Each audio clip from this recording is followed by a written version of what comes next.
Hey guys, welcome back to the channel. And in today's video, I'm going to teach you how to see how many friends you have on Snapchat. Make sure that your Snapchat is up to date. If not, please go to the App Store or to your Play Store and update your app. This is to ensure that you're going to play the same user interface, and so you will be guided all throughout. Now let's just head on and open Snapchat. And the first thing that we are going to do is head on to the Snap Map right here by clicking on this bottom at the bottom left corner. So in total, I have 41 friends that I stated right here. So just to confirm, let's go back and click on your profile icon at the top left corner. Scroll down a bit and let's focus on the Snap Map tab right here. And you can see the information on how many friends you have through this part right here.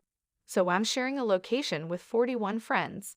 So that means that I currently have 41 friends on Snapchat. So that is basically how you can know how many friends you have on Snapchat. So that is all for this tutorial.